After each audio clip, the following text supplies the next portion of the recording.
Hey everyone! The Kirk Cousins situation in Atlanta has taken an interesting turn, and if you thought it would be sorted out quickly, think again.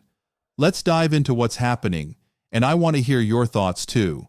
Don't forget to hit that like button and share your ideas in the comments about what you think the best solution is.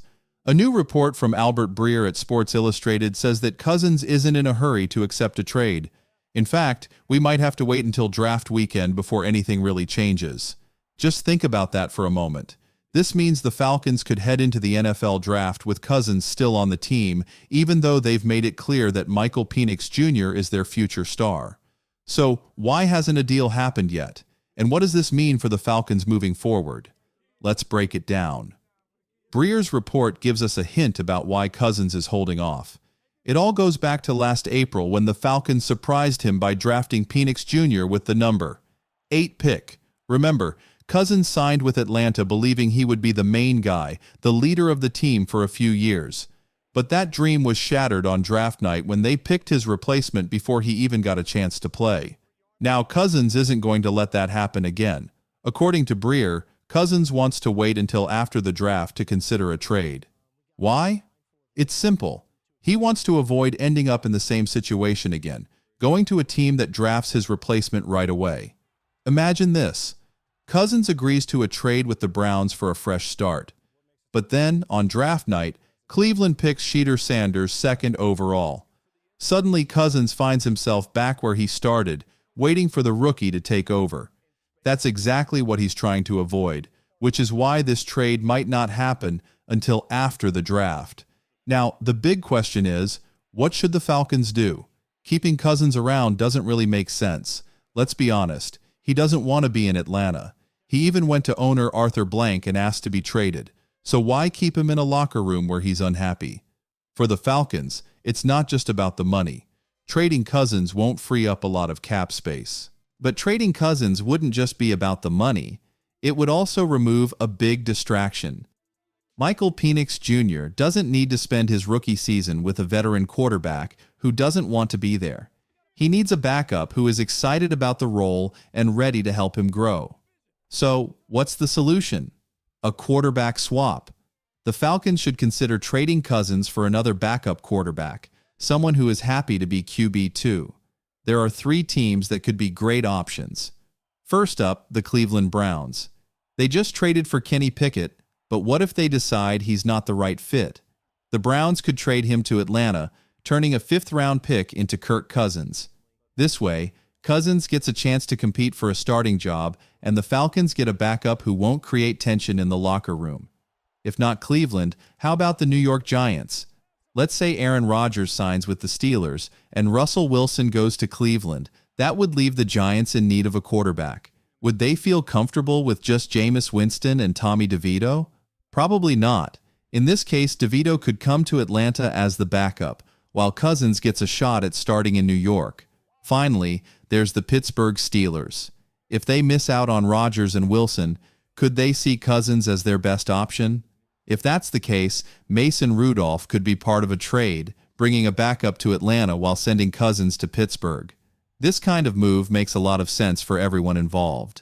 The Falcons wouldn't have to spend extra money on a new backup quarterback, and they'd avoid having an unhappy veteran in the locker room. Meanwhile, Cousins gets what he wants, a fresh start on a team where he can actually compete for a starting job. But this isn't just about the quarterback situation. The NFL draft is coming up quickly, and the Falcons have a huge decision to make with the 15th pick. We just got an important clue about where they might be headed. Head coach Raheem Morris was seen at Mike Green's pro day at Marshall. Now, this isn't exactly shocking news. When you really need a pass rusher, of course, you're going to check out one of the top defensive ends in the draft. This confirms something we've been hearing for a while. Atlanta is set on drafting an edge rusher with the 15th pick. I know. Will Johnson has been my top choice for the Falcons. If he's still available, it'll be tough to pass on him. But honestly, I'd be surprised if the Falcons don't go for an edge rusher. Their pass rush has struggled for years, and this is their chance to fix it. So, who are the top pass rushers the Falcons could consider? Let's break it down. First up is Abdul Carter, the best pass rusher in the draft. But let's be real, he's not going to fall to 15. So, moving on. At number 2, we have Jalen Walker. This is where things get interesting. I used to think Walker was more of an off-ball linebacker than a true edge rusher, but after watching more of his game tape, I've changed my mind. He's a game changer. Last season, he had 6.5 sacks, tying him with Michael Williams for the most on Georgia's defense.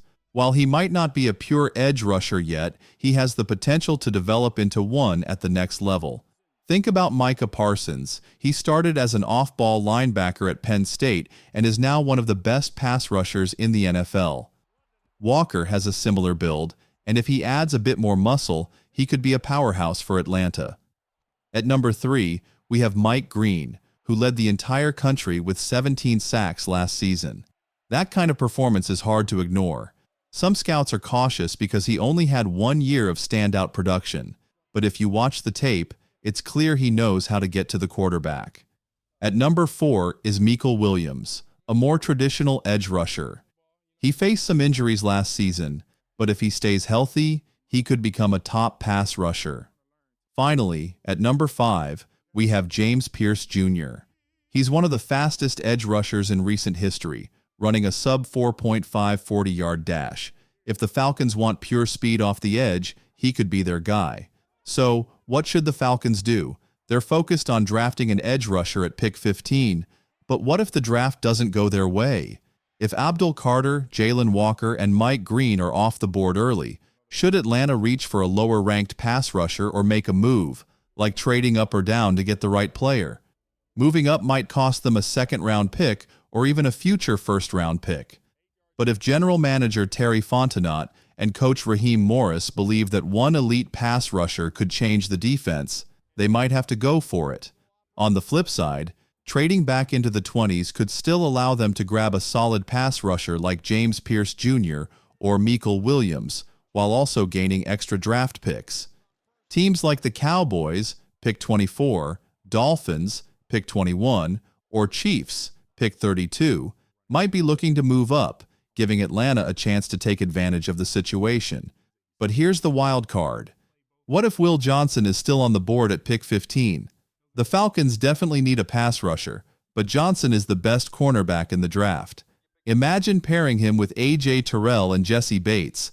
That could give Atlanta one of the strongest secondaries in the league, and considering Raheem Morris's love for defensive backs, this option could be really tempting. So what's the best move for the Falcons? Should they trade up to grab a top pass rusher, trade down to collect more picks, or take Johnson if he's available? This is a crucial decision for the franchise, and what they choose to do will shape the defense for years to come. What do you think? Should Atlanta go all in for an edge rusher, pick the best player available, or make a trade? Share your thoughts in the comments below, and don't forget to like and subscribe for the latest Falcons news and draft updates. Go Falcons!